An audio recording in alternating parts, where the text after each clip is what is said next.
ഈ സ്ഥാപനം എന്ന് പറയുന്നത് ബുദ്ധിമാന്യമുള്ള പെൺകുട്ടികൾക്ക് വേണ്ടിയിട്ടുള്ളൊരു സ്ഥാപനമാണ്. അതായത് ബുദ്ധിമാന്യമുള്ള സ്കൂൾ പഠനമൊക്കെ കഴിഞ്ഞ പെൺകുട്ടികൾ, ഇപ്പോൾ വീട്ടിൽ നിൽക്കാൻ പല സാഹചര്യങ്ങൾ കൊണ്ട് ബുദ്ധിമുട്ടുള്ള ആൾക്കാരുണ്ടാവില്ലേ, അങ്ങനെയുള്ളവർക്ക് വേണ്ടിയിട്ടുള്ള സ്ഥാപനം. അതായത് അവരിവിടെ നിർത്തുന്നു, അവരെ സംരക്ഷിക്കുന്നു. ഞങ്ങളുടെ ആഗ്രഹം അനുസരിച്ച് ഒരു അജീവാനന്ദ സംരക്ഷണം, ഒരു മരണം വരെ അവരെ സംരക്ഷിക്കുന്ന രീതിയിലുള്ള ഒരു സ്ഥാപനമായിട്ടാണ് ഞങ്ങൾ അങ്ങനെ ആക്കണമെന്നാണ് ഞങ്ങൾ ആഗ്രഹിക്കുന്നത്. ഇപ്പോൾ ആ ഒരു രീതിയിലേക്ക് എത്തിയിട്ടില്ല. ഇപ്പോൾ നമ്മൾ ഷോർട്ട് സ്റ്റേ ആയിട്ട് പോകുന്നു. അപ്പോൾ അവർക്കാവുന്ന കാലത്തോളം അവർക്കിവിടെ നിൽക്കാമെന്നുള്ള രീതിയിലാണ് നമ്മളിപ്പം ഈ സ്ഥാപനത്തെ ആക്കിയിരിക്കുന്നത്. ഇവിടെ ഇപ്പം ചെറുപ്പത്തിൽ തന്നെ ഞങ്ങളുടെ ആ സ്കൂളിലെത്തി. അവിടുന്ന് കുറേ വർഷങ്ങൾ ഞങ്ങളോടൊപ്പം ഉണ്ടായിരുന്നൊരു കുട്ടിയാണ്.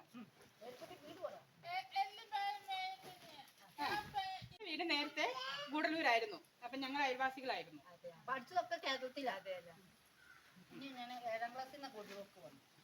അവിടെ മലയാളം മീഡിയം ഉണ്ട്. ഒരു നിമിഷം യേശുവിൻ മുൻപിൽ ഒന്നു മനസ്സു തുറന്നു പങ്കിടാൻ ദാഹം. ആ ചേച്ചിക്ക് പാട്ടറിയാം.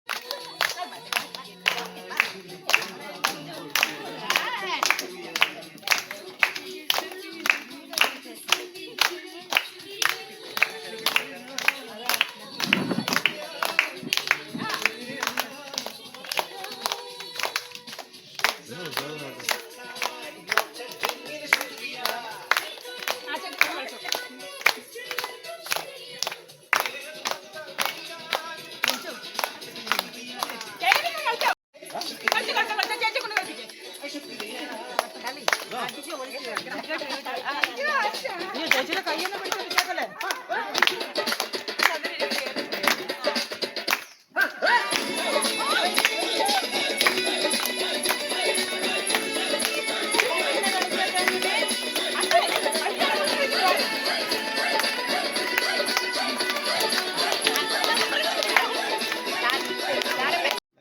നടക്കായിരുന്നു അവരുടെ കൂടെ.